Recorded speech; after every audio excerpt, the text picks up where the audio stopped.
प्रिय भाइयों और बहनों, प्रभु की करुणा और अनुग्रह अति महान है कि आज हम पेंटिकोस्ट पर्व के शुभ अवसर पर परमेश्वर के पवित्र भवन में उपस्थित होने पाए हैं। आज हम उस दिन को स्मरण करते हैं जो न केवल कलीसिया के इतिहास में महत्वपूर्ण है, बल्कि प्रत्येक विश्वासियों के जीवन की आत्मिक यात्रा का एक निर्णायक बिंदु है। वह दिन जब पवित्र आत्मा की समर्थ स्वर्ग से आई और कलीसिया की उत्पत्ति हुई। पेंटिकोस्ट कोई साधारण पर्व नहीं, यह परमेश्वर के वचन में दी गई प्रतिज्ञाओं की पूर्ति, आत्मिक समर्थ की प्राप्ति और विश्वव्यापी मिशन की शुरुआत का दिन है। आज का यह संदेश हमें इस बात की गहराई में ले चलेगा कि पेंटिकोस्ट की शुरुआत कैसे हुई, इसका बाइबल आधारित अर्थ क्या है, हमारे मसीही जीवन में इसका क्या महत्व है और हम पवित्र आत्मा से कैसे भर सकते हैं। तो आइए हम पेंटिकोस्ट की ऐतिहासिक पृष्ठभूमि को देखें। यहूदी दृष्टिकोण से शब्द पेंटिकोस्ट ग्रीक भाषा से लिया गया है, जिसका अर्थ है 50वां दिन। यह फसह के 50वें दिन बाद आता था और सबूवत के नाम से जाना जाता था। इसे सप्ताहों का पर्व भी कहते हैं, जो यहूदी किसानों की पहली फसल की कटाई और भेंट का पर्व था। लय व्यवस्था 23:15 से 21 में हम इसके बारे में विस्तार से पढ़ सकते हैं।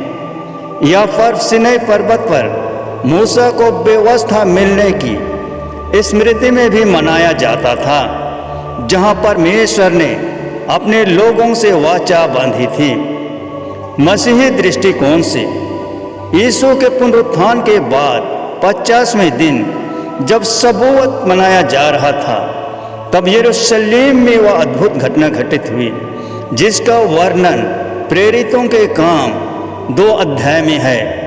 यह कोई संयोग नहीं, बल्कि परमेश्वर की संप्रभु योजना थी कि नई वाचा, नई आत्मा और नई कलीसिया उसी दिन प्रकट हो जब पहली वाचा की स्मृति मनाई जा रही थी। पेंटिकोस्ट की घटना का विवरण प्रेरितों के काम अध्याय 2:1 से 13 में पाया जाता है। जब पेंटिकोस्ट का दिन आया तो वे सब एक जगह एक मन होकर इकट्ठे थे। एकाएक एक स्वर्ग से बड़ी तेज हवा की सी आवाज आई। यह आत्मा की शक्ति और गति का प्रतीक था। फिर अग्नि की जीभें प्रकट हुई, जो उनमें से हर एक पर ठहर गई। यह आत्मा के पवित्र और शोध करने वाले कार्य का संकेत था। वे सब पवित्र आत्मा से भर गए और अन्य भाषाओं में बोलने लगे।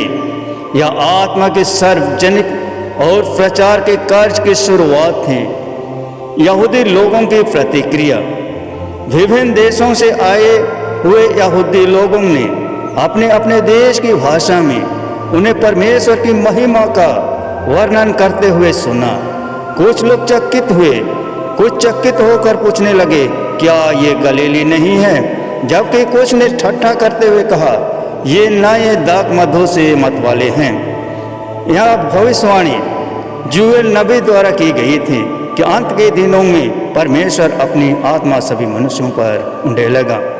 पतरस ने उसी दिन उठकर यह घोषित किया कि यह घटना जूएल नबी की भविष्यवाणी की पूर्ति है। यह दर्शाता है कि आत्मा केवल नबियों, राजा और याजकों के लिए नहीं, बल्कि हर मसीही नर नारी, बूढ़े जवान, दास दासी सभी के लिए है। यीशु की प्रतिज्ञा यूहन्ना 14:16 से 17 और प्रेरितों के काम 1 से 8 पर, जब वह अर्थात सहायक आएगा, वह तुम्हें सब कुछ सिखाएगा। जब पवित्र आत्मा तुम पर आएगा, तब तुम समर्थ पाओगे। पेंटिकोस्ट की आत्मिक विशेषताएं।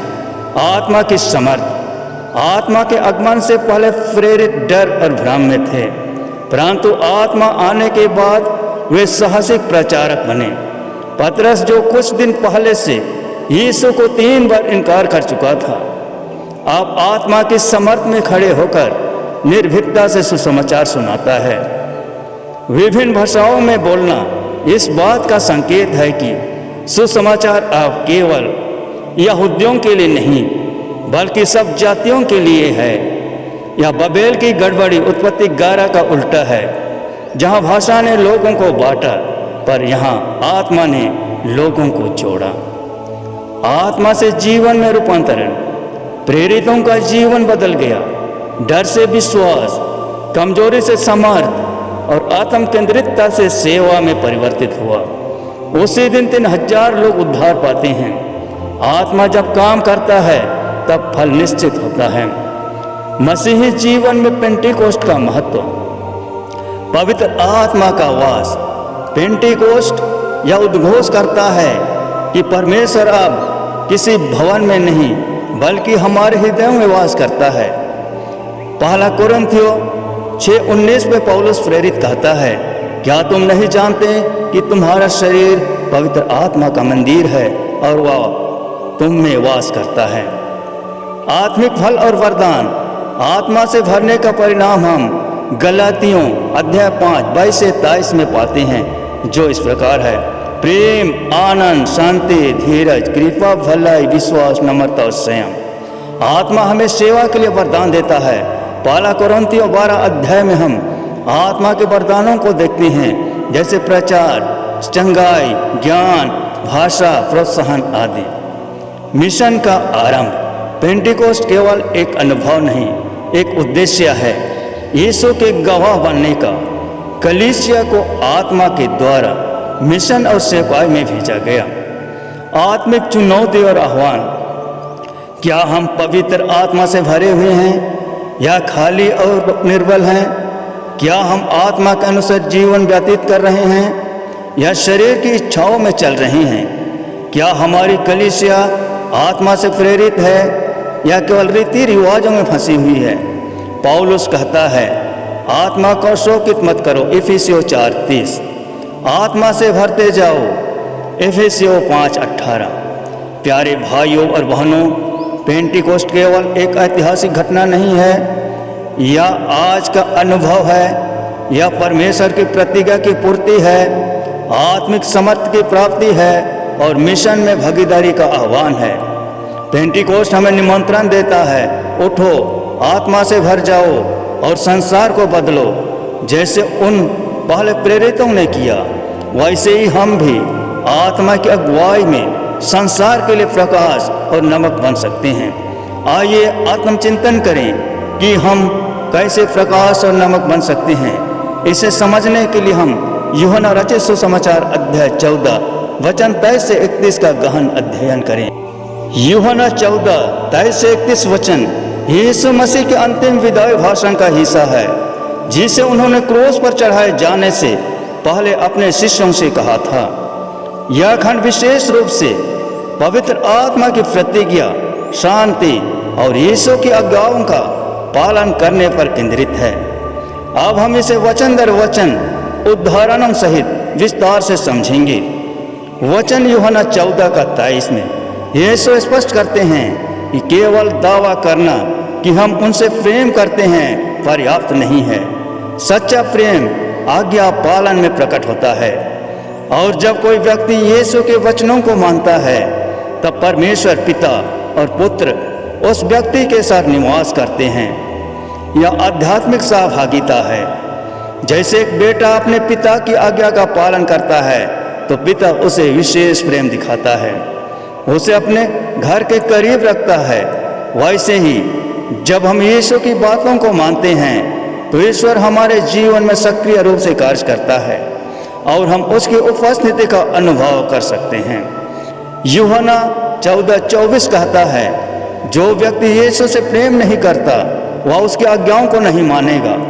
और यह वचन यीशु का नहीं बल्कि उस परमेश्वर का है जिसने उसे भेजा।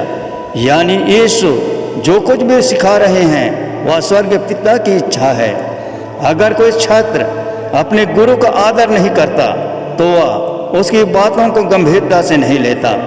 इसी प्रकार जो यीशु को नहीं मानते वे उनकी शिक्षाओं को भी नज़रअंदाज करते हैं। यूहन्ना 14:25-26 यीशु अपने जाने के बाद आने वाले सहायक पवित्र आत्मा के बारे में बता रहे हैं। आत्मा न केवल शिक्षित करेगा बल्कि यीशु की शिक्षाओं की याद भी दिलाएगा। यही आत्मा पेंटिकोस्ट के दिन शिष्यों पर उतरी।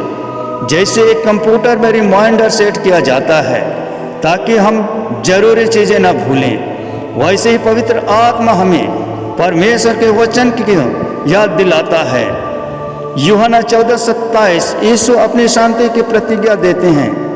यह दुनिया की तरह अस्थायी या दिखावटी नहीं है, बल्कि यह आत्मिक गहरी और अस्थायी शांति है। दुनिया की शांति जो परिस्थितियों पर निर्भर करती है, जैसे पैसा, स्वास्थ्य या रिश्ते, लेकिन यीशु की शांति तूफानों के बीच भी दिल को स्थिर रखती है, जैसा कि शिष्यों ने देखा जब वे नाव में थे और तूफान में यीशु शांत थे। मार्कोस 4:39। यूहन्ना 14:28 में यीशु कहते हैं कि यदि शिष्य सच्चा प्रेम रखते तो वे उनके आने पर दुखी नहीं होते बल्कि प्रसन्न होते, क्योंकि वे परमेश्वर पिता के पास लौट रहे हैं। जैसे एक बेटा पढ़ाई या नौकरी के लिए विदेश जा रहा हो तो माता पिता दुखी होते हैं, लेकिन अगर उन्हें यह समझ हो कि वह अच्छे भविष्य के लिए जा रहा है तो वे खुश होते हैं। यूहन्ना 14:29 भविष्यवाणी करते हैं ताकि जब यह सब घटित हो तो शिष्य यह जाने कि यह सब योजना का हिस्सा था और उनका विश्वास दृढ़ हो। जैसे एक डॉक्टर रोगी से पहले ही कहता है कि उपचार के बाद कुछ दर्द होगा, ताकि वह जब वह दर्द महसूस हो तो रोगी घबराए नहीं बल्कि जानता हो कि यह प्रक्रिया का हिस्सा है। यूहन्ना 14:30-31 यीशु संकेत करते हैं कि शैतान यानी संसार का सरदार सक्रिय हो चुका है। यहूदा गद्दारी कर चुका है, लेकिन यीशु निर्दोष हैं। वे स्वेच्छा से पिता की आज्ञा मानते हुए क्रूस की ओर बढ़ रहे हैं। यही उनका प्रेम का प्रमाण है। जैसे कोई सैनिक देश की रक्षा के लिए जान जोखिम में डालता है या उसका आदेश के प्रति प्रेम और समर्पण दर्शाता है, वैसे ही यीशु पिता की इच्छा में पूरी तरह समर्पित है। प्रिय भाइयों और बहनों, आज का दिन सिर्फ एक इतिहास की घटना को याद करने का दिन नहीं है, यह एक यथार्थ अनुभव का दिन है। पेंटिकोस्ट हमें याद दिलाता है कि परमेश्वर जब केवल ऊपर आकाश में नहीं है, वह हमारे हृदयों में वास करना चाहता है। यीशु ने वादा किया था कि मैं तुम्हें अकेला नहीं छोड़ूंगा, मैं तुम्हारे पास एक सहायक भेजूंगा, और उस वादे को परमेश्वर ने पूरा किया पवित्र आत्मा के रूप में, जो सिखाता है, दिलासा देता है और दिशा देता है। इसलिए आज जब हम इस सभा से विदा लेने से पहले अपने हृदयों को खोलें, आत्मा के लिए अपने जीवन को समर्पित करें प्रभु के लिए, और अपने कदमों को तैयार रखें संसार में गवाही देने के लिए। हमारा मसीही जीवन तभी फलवंत होगा जब हम आत्मा के साथ चलेंगे, न केवल पेंटिकोस्ट के दिन पर हर दिन। चलिए आत्मा से भरे जाएं, प्रेम में जिए और शांति फैलाएं। यही है पेंटिकोस्ट का सच्चा फल। हमारे उद्धारकर्ता प्रभु यीशु मसीह आज के सुसमाचार के द्वारा हमें बहुत तरह से आशीष प्रदान करे। आइए हम प्रार्थना करें। हे स्वर्गीय प्रेमी पिता परमेश्वर, हम तुझसे विनती करते हैं उस आत्मा से हमें भर दे जो तूने अपने पुत्र यीशु मसीह के द्वारा भेजा। हमारे भीतर नए समर्थ, नया उत्साह और नई आग जला। हमारी कलीसिया आत्मा से संचालित हो और हम तेरे गवाह बने। यीशु के नाम में मांगते हैं, आमीन।